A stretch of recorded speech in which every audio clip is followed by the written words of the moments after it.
All right, welcome to Think or Be Eaten, and we have with us somebody who's not been around since probably 2 Julys ago when he was part of what we did, that 13-hour marathon called Nolapalooza, and that would be Dave McGowan. His website is up there, folks. We don't have to go through it right now.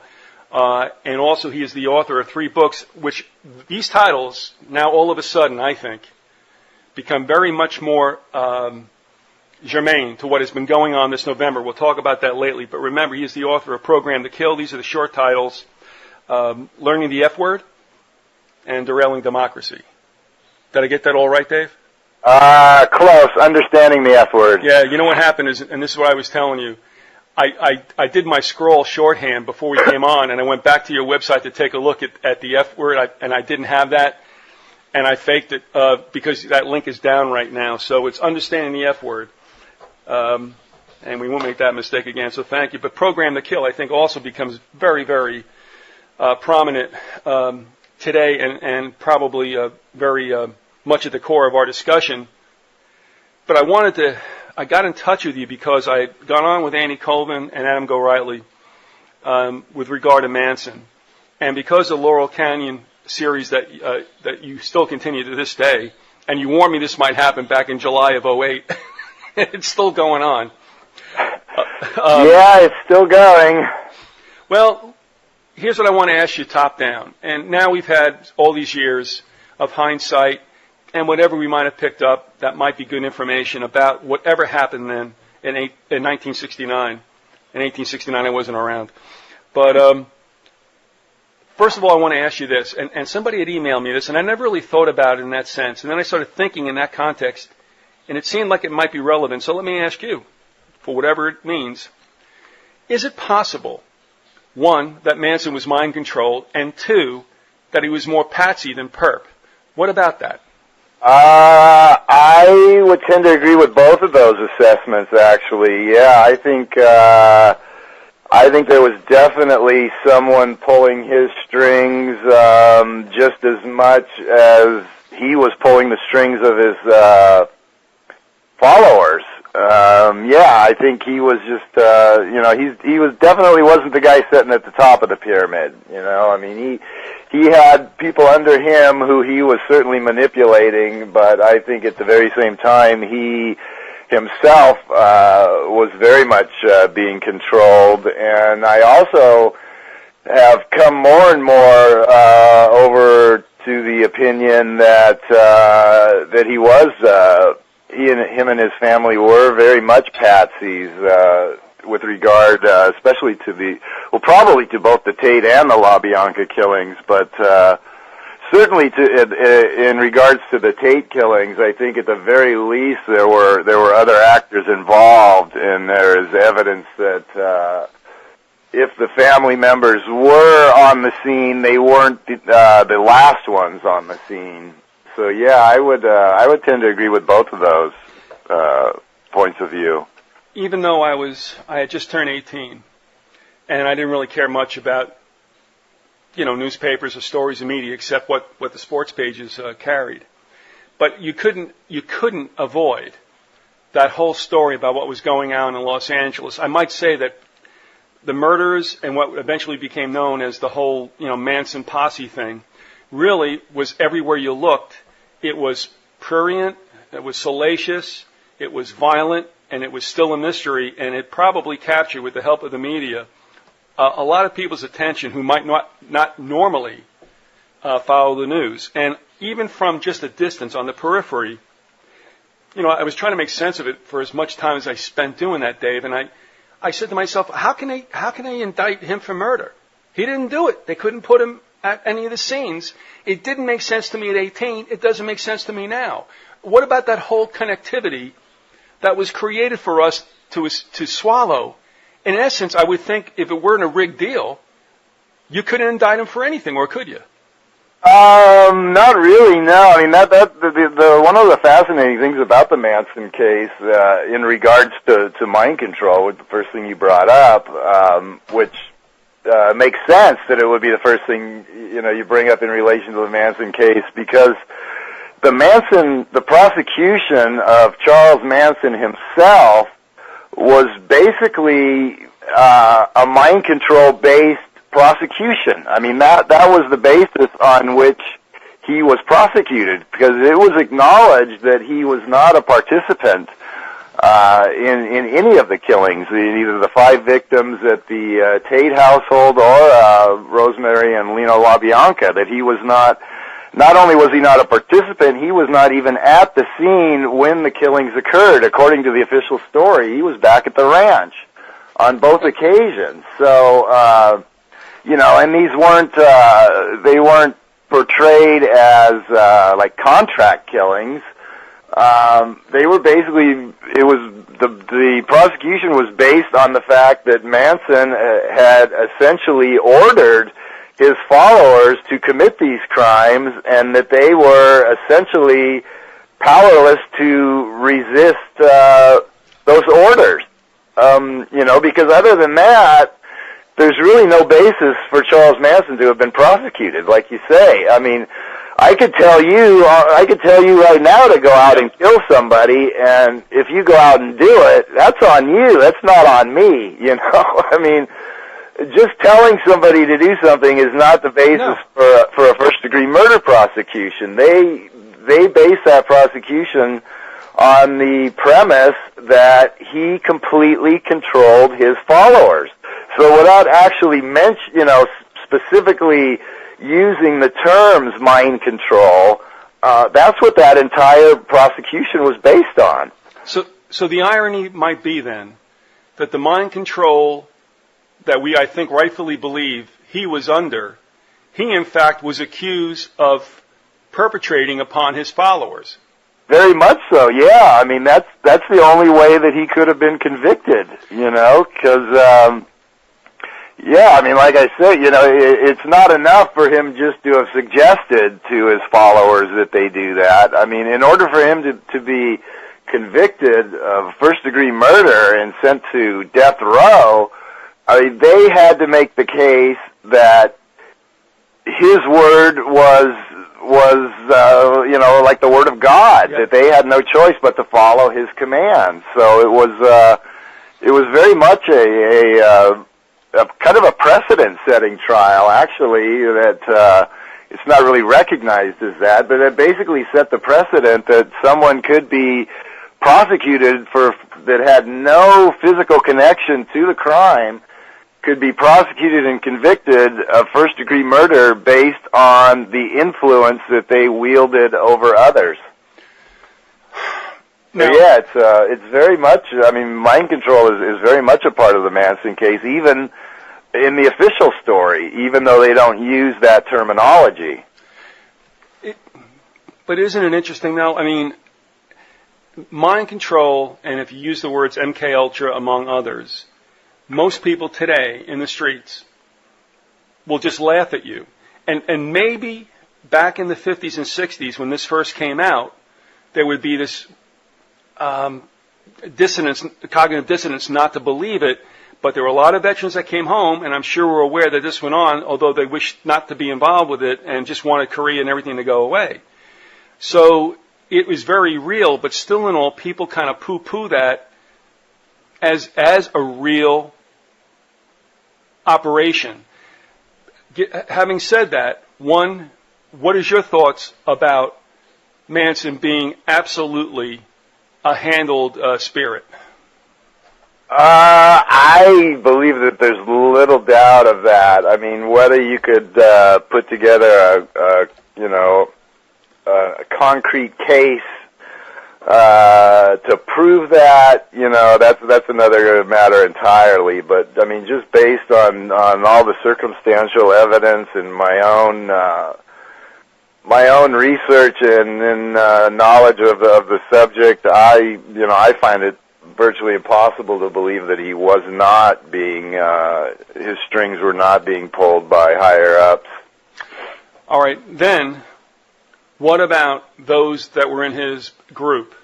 I had done something with Adam Gorightly in back of his book, The Shadow over Santa Susana, where I asked him more about the female principals, because in a way it's not really talked about that much, although it's kind of come a little bit to the fore again, although apparently I'm sure wasted on most of the generations alive today. That Fromm died, and Sarah J. Moore was released, I mean, there's this kind of resurfacing, if you will, for at least a short period of time that brings us back to those murders 40 years ago. But what's the chances that those females and Tex and whoever else might have been under the same mind control that Manson was under? I think that the whole lot of them were controlled to varying degrees, and I doubt that Charlie was sort of the only controller in the group. I think there are indications that Tex Watson may have played almost as large a role in that regard as Manson, and I think Bobby Beausoleil also was as much controller as controlled. You know, I mean, I think there's just like this whole sort of web of control. You know, with most of the women, you know, being under the control of a few of the dominant men, who in turn were undoubtedly under the control of other hidden hands. I mean, that's kind of the way I see the whole Manson web. Well, do you think, given what you've said, and I don't know, not that you should remember this at the tip of your fingers necessarily, but do you feel that, given what you've written about and what you have absorbed just through reading what we all read, having paid attention, do you believe that we could tell that some were let off the hook with light sentences because they might have been principals? Would Watson perhaps be an example of that? Well, the Watson case was certainly an odd one. It was handled completely different than all of the others who were basically tried as a group, you know, here in L.A. in very high-profile trial, one of the most high-profile trials ever. Whereas Watson was ferreted off to Texas, and I think there were like long delays, I believe, and there was definitely. Watson was definitely given much different treatment than the rest of the quote-unquote family members. There's no doubt about that. Yeah, is that basically what you were? Yeah, in other words, for the intents and purposes of this conversation, we can be suspicious about the justice that was meted out to him and whether or not somewhere that belies that maybe he was a little bit more involved but playing ball right from the very beginning. Yeah, I would think so, and I think Bobby Beausoleil, got somewhat preferential treatment. You know, I mean, it seems really odd that this guy who was like on death row was able to score. To compose and record a film score for a Kenneth Anger film. You know, I mean, he had access to all these instruments and recording equipment and mixing boards and all of this. I mean, how the hell does that work, you know?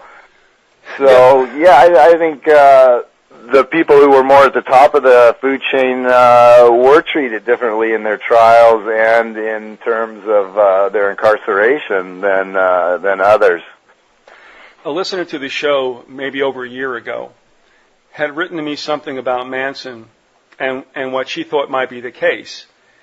And, you know, I have not devoted a lot of time prior to that to thinking about it, but reading what she had to say, or what she speculated about, made a lot of sense. Because I guess what had happened was she had just encountered a documentary that ran on, you know, whatever cable network, and started to think to herself, this guy isn't capable of this stuff. Well, having said that, I had to admit that made me think a lot about this, and the result of this is talking to you and to Andy and Adam.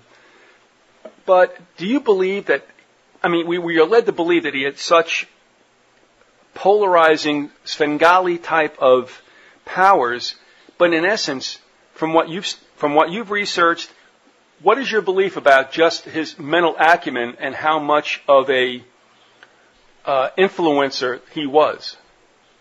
He was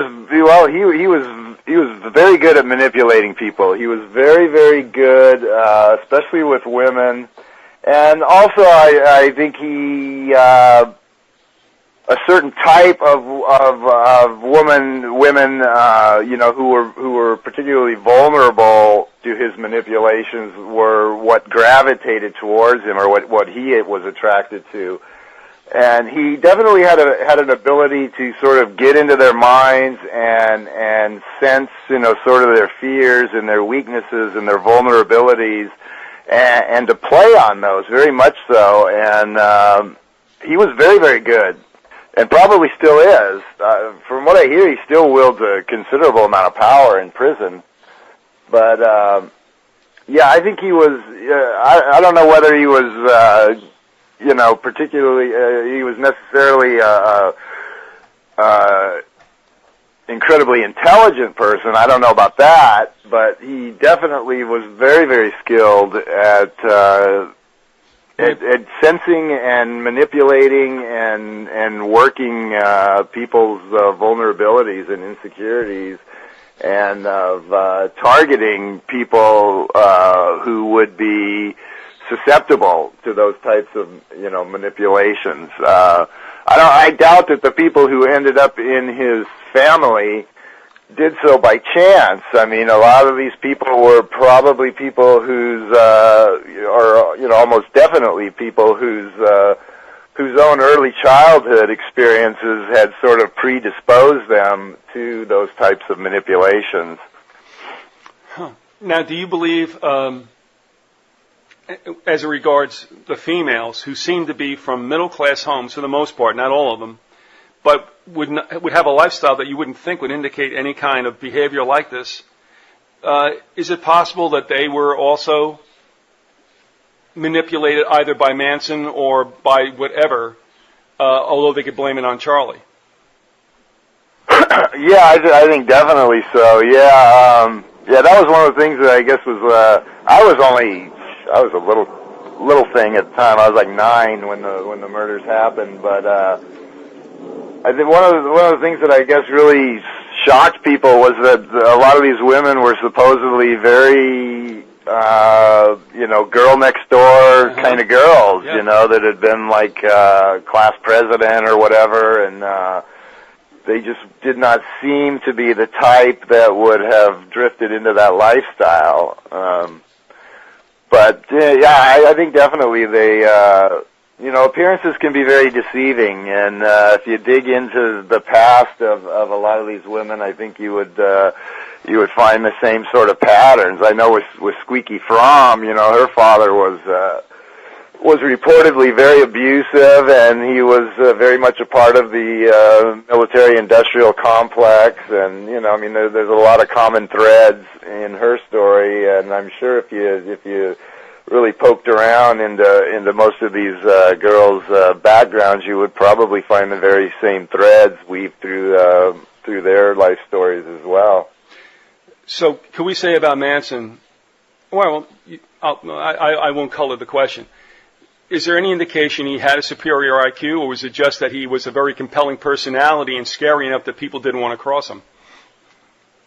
I don't know if there's any particular evidence that he had a particularly high IQ. I know that it's frequently said that Ted Bundy supposedly did. I've heard some people say that Manson did or does.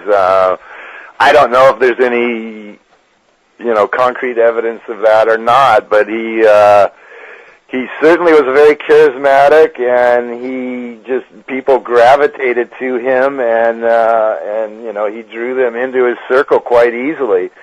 And not just the people that we know of as his family members, but in regards to Laurel Canyon, a lot of the musicians who were big names back in the day were drawn to him as well, and other Hollywood types, and he was very well connected in the music industry particularly. So yeah, he definitely he definitely had a certain charisma and a certain sort of gravitational energy that people wanted to be around him and wanted to do the things that he wanted them to do. Now, you have that Laurel Canyon series that's on your website, and it's extensive to say the least, and certainly not finished. And you once said, maybe halfway jokingly at the time, back that July '08, that this may never end, and it looks like it may never. And it's not because you're trying to make something extend that isn't worth it, but because it is that much of a labyrinth. Yeah, I actually kind of got burned out on it myself. It's been going on so long to the extent that I felt like I needed to take a break, and I kind of branched off.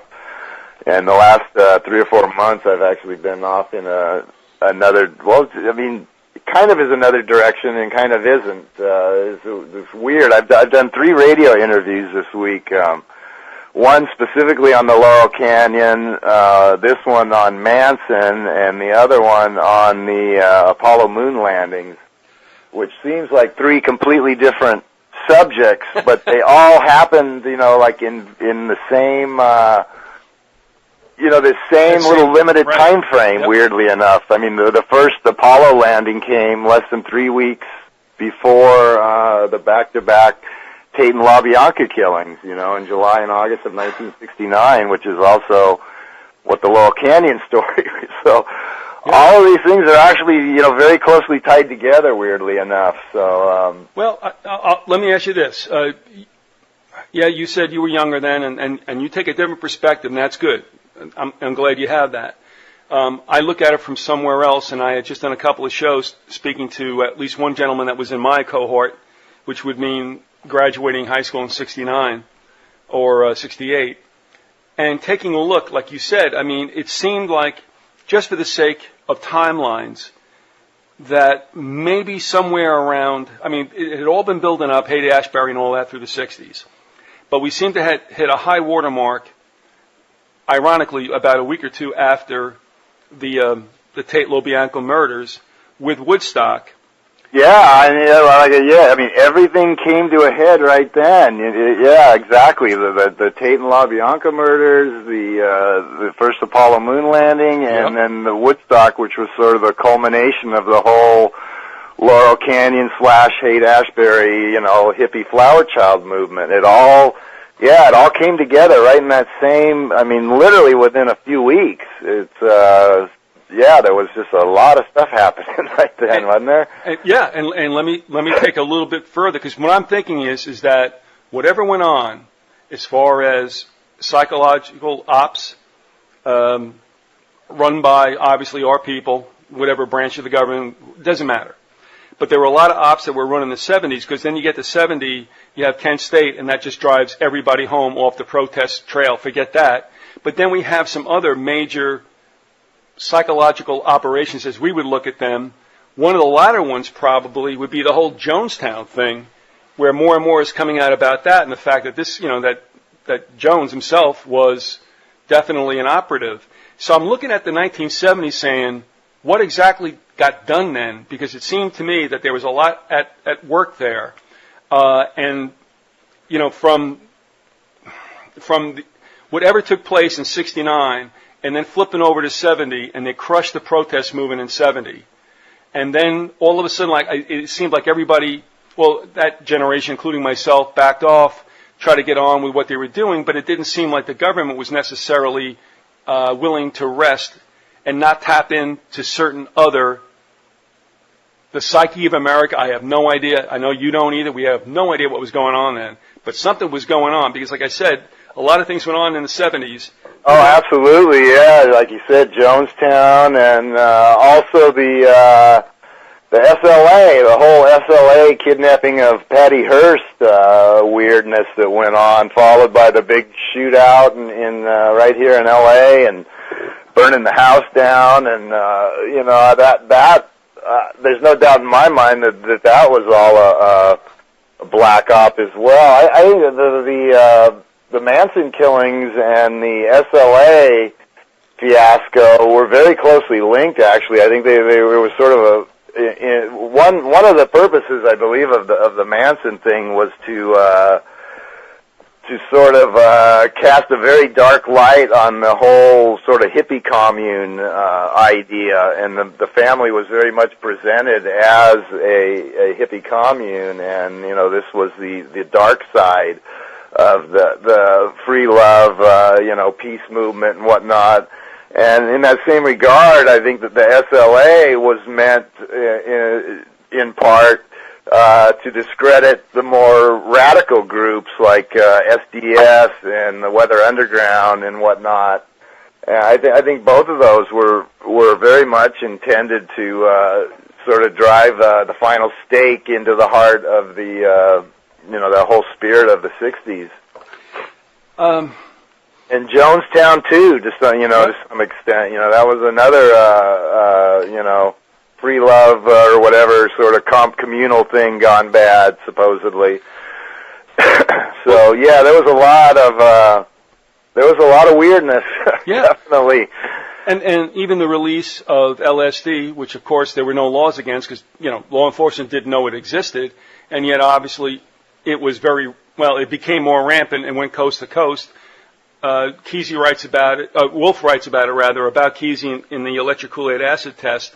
And again, it seems that things started to simmer down at the end of the decade of the 70s, and something else took place. I don't know what that's about. Maybe they came for what they wanted, and they got the information they needed for further manipulation. But certainly the 70s, without the war, still saw a lot of very strange things that went on.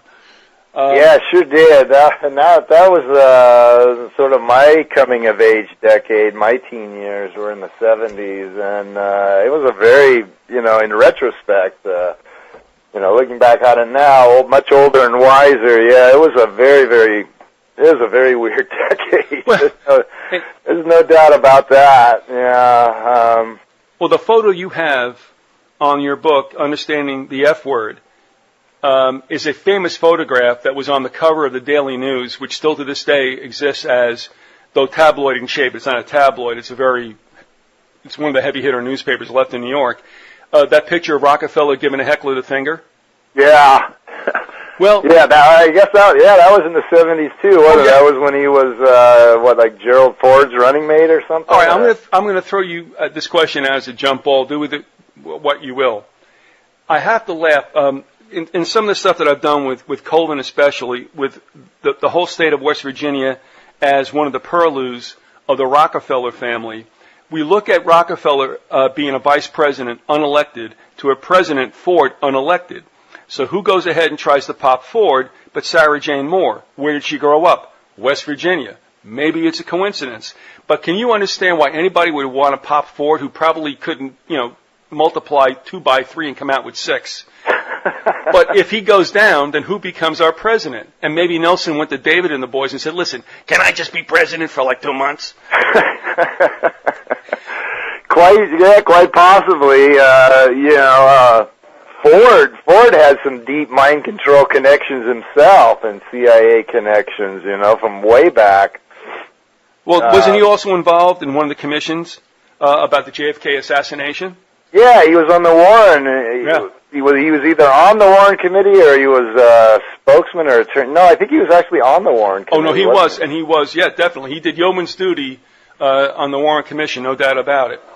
Yeah, Ford definitely had a very dark past, and it amazed me. One of the things that I really kind of found amusing was all the outrage in 2000 when Bush pretty much blatantly stole the election, and all these people were talking about how the nation was going to hell in a handbasket because we'd subverted the whole democratic process and we had our first unelected president, and I'm going, what the hell are you people talking about? Have you forgotten Gerald Ford? It wasn't all that long ago, at least Bush actually ran for it and almost won. I mean, Gerald Ford, not a single person cast a vote for this guy, and yet he assumes the presidency, with an unelected vice president. So that was, and yet there wasn't really, from what I recall, there wasn't really a lot of outrage when Ford took office as a completely unelected president. That was very odd. That was another oddity of the 70s. That first the vice president, Spiro Agnew, who was like almost completely forgotten now, was forced out of office, clearing the way for Nixon to appoint Ford. Then Nixon's forced out of office, which Ford then gets to appoint Rockefeller, and then two different people try to take out Ford, which would have given us, two unelected presidents in a row, and yet there didn't seem to be much outrage about that at the time. Maybe I'm mistaken. I don't know. You were a little older. Right. Was there a lot of questioning of that at the time? No. In fact, it's always the same old story, Dave, and it's understandable, and I'm not making fun of it. I mean, people who are further in their adulthood who have families are working, and they're like, okay. Those of us who might have been 20-something and, single without much you could take away from us, all that protest, like I said, it was like Kent State was a warning, with a gun put to your head saying, okay, now you see what can happen to you? And everyone went, okay. So we went on and we kind of groped, or kind of grumbled about it, but that was the end of it. Everybody stopped. As far as I could see, everybody stopped. And things went on quietly, and then we came into that situation with this ridiculous situation with unelected presidents and vice presidents, and nobody said a thing. No, you're right. Yeah, and by the time the 70s had played out, then 80s brought in the Reagan Revolution, and there was this every vestige of the 60s had been completely wiped out by then, I think, and there was people. There's you look now, my God, we're waging two simultaneous wars, both of which are wildly unpopular, and yet there's absolutely nothing out there. There's nothing on the college campuses. There's no marches being organized anywhere in the big cities. There's nothing left, and that was all pretty much wiped out by all the weirdness of the 70s, I think. And we know certain people promulgate a lot of fear with this bit about the police state, blah, blah, blah. And I'm not saying that's not going to happen. I'm sure it's going to happen. But what we're going through right now, and this can change in a blink of an eye, I understand that. Just a certain event can do that. However, going through the late 60s through the early 70s, we still have not reached the craziness and the willingness of cops and other people to split heads with nightsticks. I'm sure that's coming, but we're not right there now.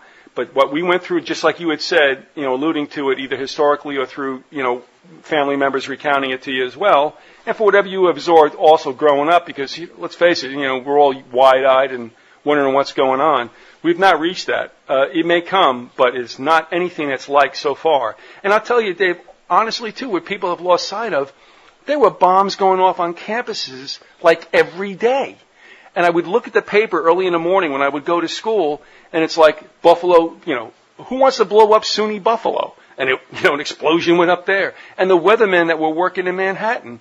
It was so crazy that I was playing ball at the time, and I don't mean to be banal, but I used to go out early to practice just to lay in the outfield and look up at the sky because, the campus was always like up in smoke and there was SDS guys all over the place. And I'm like, I don't know what's going on here. I just want to hit 300. Did those begin as legitimate, grassroots movements, the Weathermen and the SDS, I firmly believe that at the very least right. that they were co-opted, to a considerable degree. But were they ever? From your viewpoint back then, were they ever legitimate, or were they pretty much shams from the hater? Fair question, and I'll tell you from what without looking behind the curtain, and I certainly didn't do that at 19 and 20. I thought they were grassroots. In fact, the poor SDS guy, I think he was like a majority of one. He was so loyal, and he was so consistent. And I remember when Kent State occurred, I saw a fire at the other end of campus and going, what the hell's going on there? Come to find out that he was handing out pamphlets in back of this, what happened at Kent State, and people started lighting bonfires, and some athletes turned on the guy and just beat him into submission. So, I'm sure that was pretty grassroots, and he didn't understand what was at, the very base of all this. So at that time, it seemed very grassroots. Looking back now, I doubt that it was. But at that point, especially for this poor sucker who had very few in his toe. No, I mean, I forget I think his name was Stank or something like that. It was like he was so consistent, though. I had to appreciate him because of his devotion. And he was always out there. It's like, dude, forget about it. I got to go to music class. Okay, fine. And then one day, unfortunately, right after Kent State, I mean, they just beat the hell out of him. And that isn't good either. That was what, May 70? Yeah, it was a couple of days after the 4th or whatever, it was the 5th. School was coming to an end. We had finals. We were still playing ball. And this guy was out there doing his thing. So, yeah, it was May 1970. And he got taken away in an ambulance. I wasn't so sure that was the right thing to do either. That was one of those times when I was just glad that school ended. I can go home and just turn out the lights in my room because I had no idea what was going on. And the world truly seemed like it was going upside down. It was a scary time. I mean, I wasn't in Nam. I didn't want to go to Nam. But I could not make sense. Myself and my buddies, we'd get together and go, what the hell is going on? And nobody knew, Yeah. So, well, anyway, at this point, also let me tell everybody, we're talking to Dave McGowan. And I will say something to you too, Dave. For as many emails as I get anymore, Dave, you hit a nerve with that piece you wrote about the moon landing or the lack thereof. What was the title of that? Wagging the what? Wagging the Moon Doggy. Yeah, that's actually the one that's, and I think it's because I included a lot of images with the post. That's what seems to be causing me the most bandwidth problems and keeps dragging my site down. People really seem to like that one. Well, I'll tell you, all of a sudden I got this spike in emails from people I do trust as having a well-developed brain. And they were like, wow, you got to check this out. And it was good. And that's another whole open wound that, of course, happened in the late 69 and 70s. And also what I want to go to a little bit later is that some of the stuff you wrote about the DC Sniper and how you want to look at that now that we're this many years past it and Mohammed has met his end. But the website, folks, like I told you, will be up along with the links. Also, some of the stories with regard to the DC Sniper will be up. I won't put up the Laurel Canyon stuff because obviously, Dave, I mean, you got so much there. I'm just going to give him one little link, and that'll bring him to like that first take that you have on the Laurel Canyon situation. Again, he is the author of Program to Kill, Understanding the F Word, and Derailing Democracy. And I tell you what, not that this might be your favorite Christmas gift, but if you have people who get it and you're looking at something to gift somebody with, this might not be a bad idea to do it, especially Program to Kill as it relates to what's going on right now with the Fort Hood situation about which we will speak, and also the resurrection of the whole DC Sniper thing, which makes no sense. So think about that. And I tell you, I don't have the glowing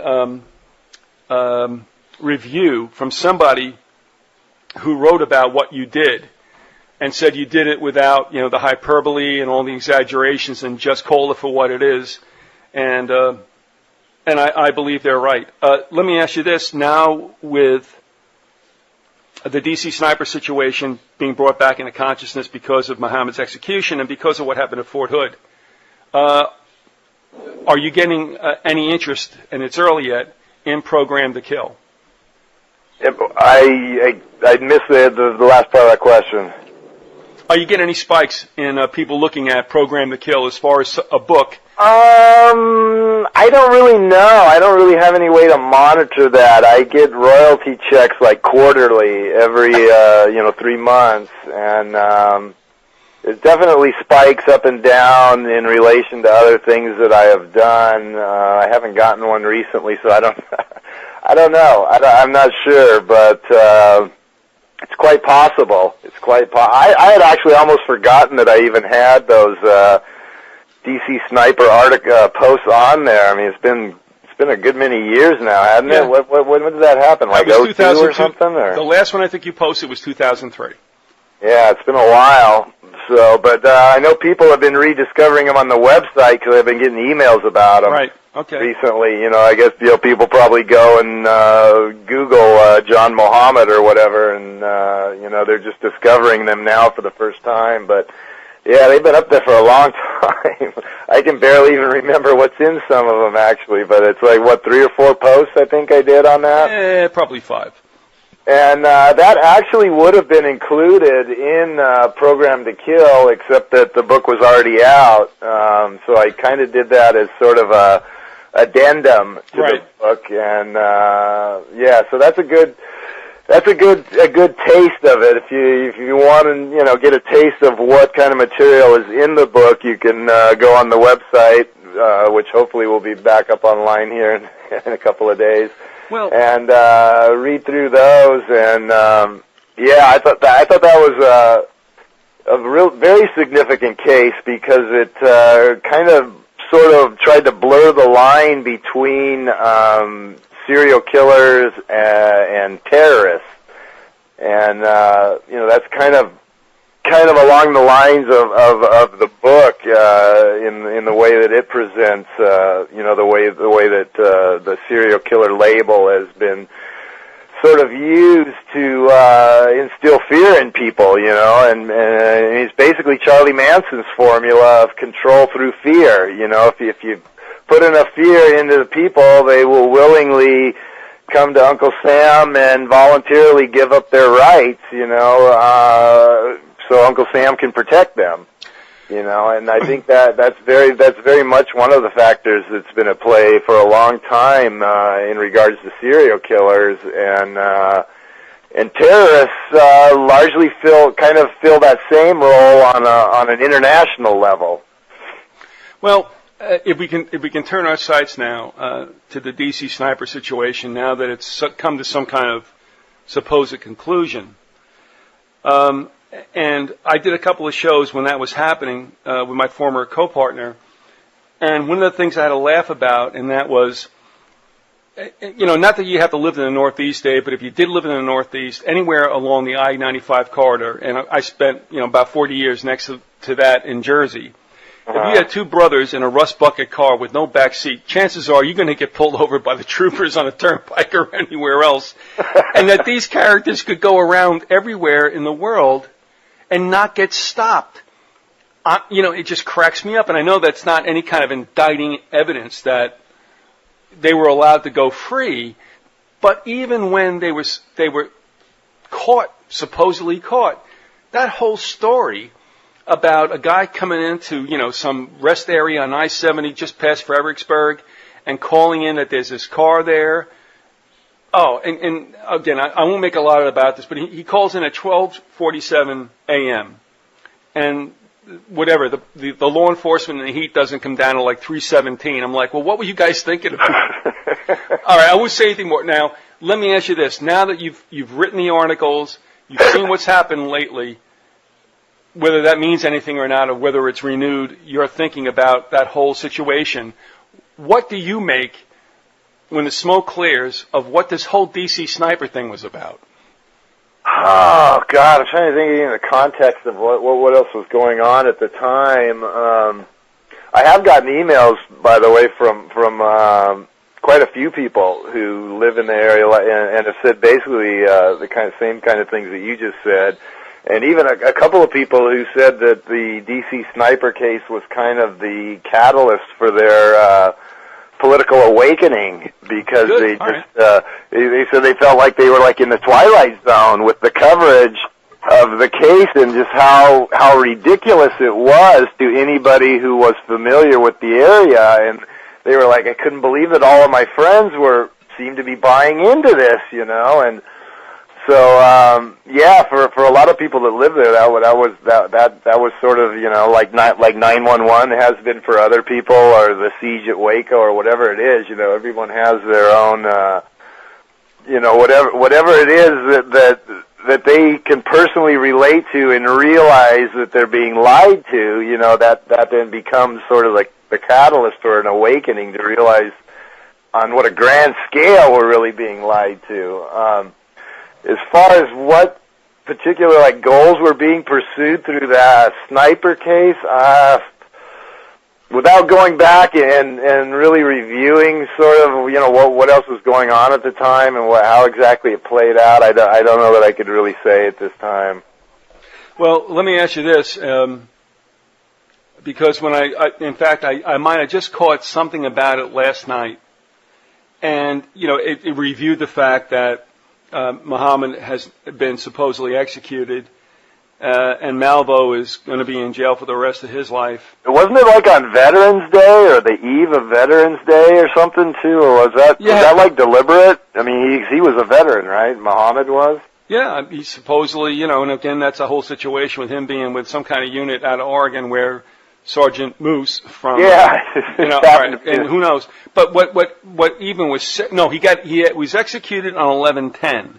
But the thing was, Dave, he was executed at the time 9/11. Was he really? Yes, he was. I did not know that. No doubt about it. And I passed around an email when this happened because I got up, I couldn't sleep. I guess I got in, here in the office, and I went taking a look around. I saw that Muhammad definitely bought the farm, and I saw the story, and it was like, yes, he was executed at 9:11 p.m. And I sent out an email immediately to like about 30 people going, "Are you shitting me?" Yeah, that's a little odd. I don't know. I'm not a big believer in coincidences too much anymore. I think almost everything happens for a specific or for a variety of reasons. Oftentimes, a whole package of reasons. But yeah, but that's a little too much, I think. Yeah, I don't think when stuff like that happens, it's very hard to believe that it's just and then in close proximity to the Fort Hood thing, and I mean, there's just like these times of just high weirdness when everything just seems to go haywire, and it's not. I mean, it's a very carefully planned chaos, I believe, but yeah, it's a weird world we live in, isn't it? But to say the least. and when I was watching this, I guess summary take on the whole issue, because now that Muhammad is dead and Malvo's behind bars for the rest of his life, and then they went ahead and they said, and they may be also involved in murders in several other states, and of course they put the map of the contiguous 48 states. And they have these little red blobs in Oregon and Arizona. And I'm like, well, first of all, unless you know that for a fact, throw that stuff out. Secondly, if you're telling me that those murders are unsolved, that's your problem. In other words, all this thing about, well, they might be, is not any further indictment of what they did. It's almost like they're taking all these murders, throwing them under, this umbrella to be buried along with Muhammad and, Malvo, who will never, probably see the light of day or say a word into the media. I think he's not allowed to, isn't he? Like barred from or something. Well, wouldn't you bar him too? Sure. But I mean that's another theme that runs through the Program to Kill book is this notion that serial killers are sometimes used to sort of clear the books of other unsolved killings. Henry Lee Lucas was the most notorious. I mean, they literally took the guy on tour around the country to all these different police departments, and I mean, he just cleared the books for everybody. I did all of them. So yeah, that's it's a very convenient way to sweep a lot of other garbage under the rug. So yeah, no doubt about this. That's pretty much of a pattern. Well, now let me ask you this: you've not written on it. You're watching stuff just as we are, and I'm just wondering what's going through your mind as the information goes through all our minds. I mean, those who kind of get it. Now we have a situation at Fort Hood. Yeah. All right. Well, first of all, and the guy's a psychiatrist, isn't that? Don't you love it? That's the most beautiful part of all, isn't it? But do you see what bothers me on top? And let's take it top down, if you don't mind. You got a guy that supposedly didn't raise any flags to the point where he was able to do this, and then after he does the shooting, if he were in fact alone, which I doubt he was, all of a sudden then you go back and you find out, oh yeah, there were flags all over the place. Dave, what this reminds me of is 9/11, when, the FBI and the CIA had no idea that this was going to happen, and then within an hour had all the perps. You know what yeah, that's another definite pattern that we've seen followed before.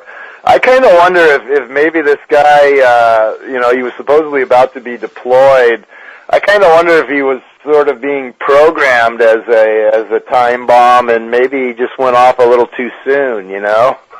Well, that's a good point. But I don't know. There's a lot of. How does a psychiatrist armed with a handgun take down like 50 people on a military base, for crying out loud? Well, I got an email from somebody who's now, he's retired naval reservist. And the reason I halted there for a second is because actually when you're a reservist, you're never retired.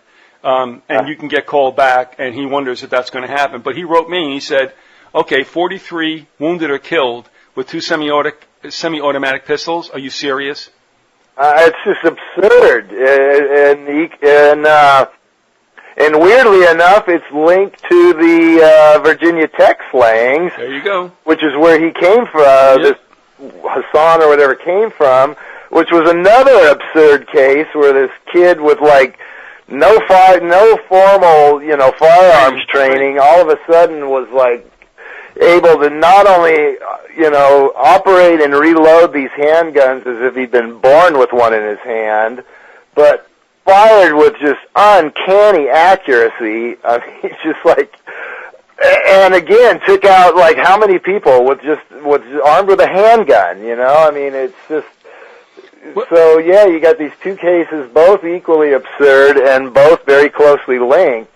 So, yeah, we're, I guess, maybe the 70s weren't so weird after all, Well, I think what might be happening is that we're coming to another point. I mean, what comes around goes around, and I'm wondering if we're coming to another high period.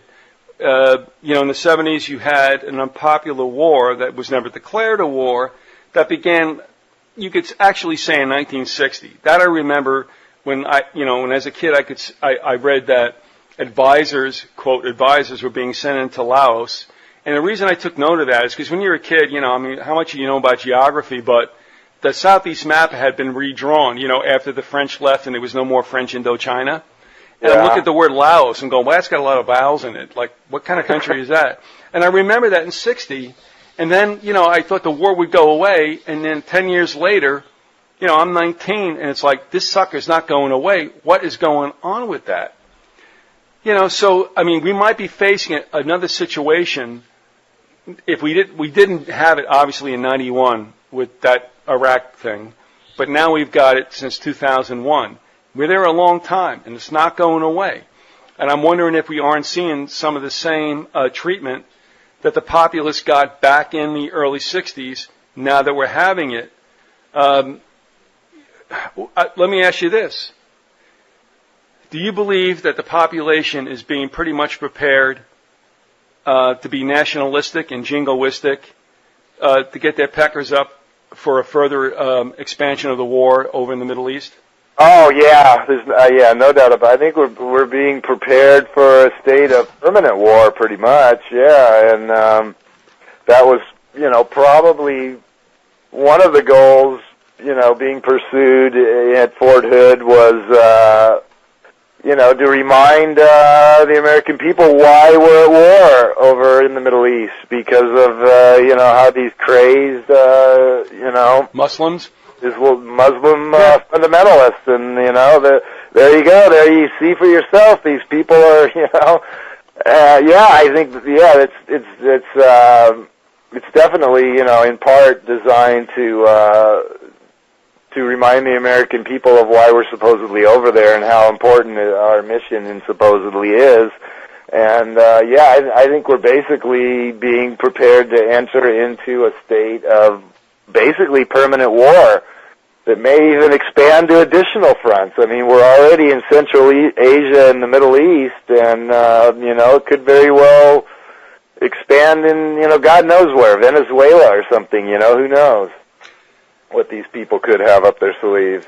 Well, when I look around, and this will be my last question to you, and thank you for spending the time with me, Dave. Oh, no problem.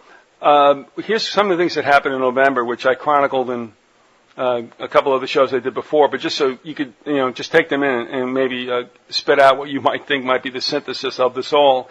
We had the movie come out, interestingly, about PSYOPs called Men Who Stare at Goats, okay? Remember that one? Yeah.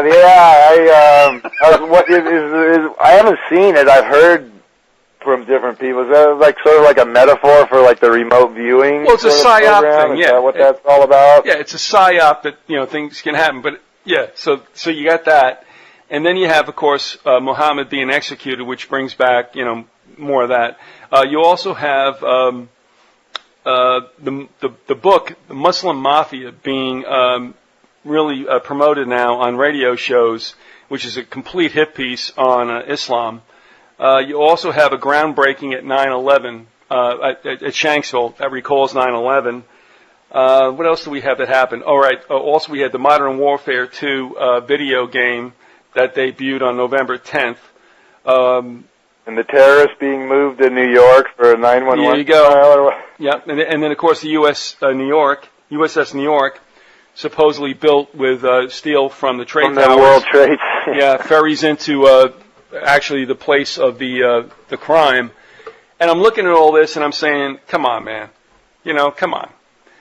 All this going on, is it, like you said, I don't believe in coincidence either. But all right, and I'm not going to put words in your mouth. I see all this stuff going on, and what would you see as, quote, the point as far as manipulating the public opinion? Well, I mean, that's a good question. The public has a very short attention span, and there's a lot of water under the bridge since 9/11, and to a certain extent, they have to keep reinforcing that because the American people tend to forget. So hopefully that it's just sort of an effort to bring that back into the forefront as a reminder of why we are waging these two wars. But there could also be the possibility that they're gearing up for a 9/11 round 2. Which is not a good thought because that's pretty much going to be the deal breaker right there. I mean, if there's another 911, another incident on the scale of 911, pretty much all bets are off for what's going to be put in place after that. You know, I agree. It'd be a very scary country to live in. I think after, if that is something that's on the drawing board. Well, with obviously declining economy and more people out of work. People get pissed off and they need somebody to hate, and the government would do well, I guess, to transfer that hate to some boogeyman outside. Well, yeah, I mean that's another. Yeah, it's we are. We're not recovering from this financial crisis. Despite the rosy predictions, and yeah, it is only going to continue to get worse in regards to, more people are going to be out of work, more people are losing their homes, more people are going bankrupt, and,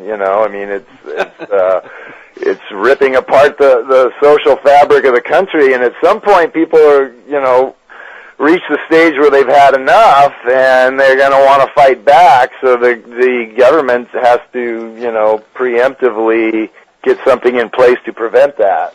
So, another 911 style event would justify basically unlimited police state powers, in anticipation of public unrest. But a war machine also would put a lot of people to work and also drive a lot of people into the military, and it serves a whole host of purposes as it did. Oh, absolutely, yeah. I mean, it channels people's anger in the direction the government wants it to go. It gets people working and engaged in the country's objectives, and all of that good stuff. Well, Dave, we want to thank you for being with us. I know you're busy, and that usually is something everyone says anyway, but in your case, it's really true. I'm glad you're getting a lot of hits there, but folks also think about his works as well. I mean, that goes a long way. He's not asking you to do that, but honestly, if you would take a look at his titles, you might be better edified by reading them, and I would hope you would avail yourselves of them. Dave, your website is going to be up on with the links, and also your past show with Program to Kill, which you did with me about, how long ago? Probably 2 years. And probably about that, yeah. Yeah, but thanks for coming back. I really look forward to it, and you didn't disappoint. And I thank you very much for spending the time with us. And hopefully we can talk a little bit further down the road. Hey, no problem. Always good to be here. Wish I could have been a little more energetic. I've been a little under the weather for a few days, but hopefully I did okay. You did okay. And if that wasn't energetic, I hate to see you when you're on your A game. All right. Thank you very much, Dave. We'll see you soon. All right.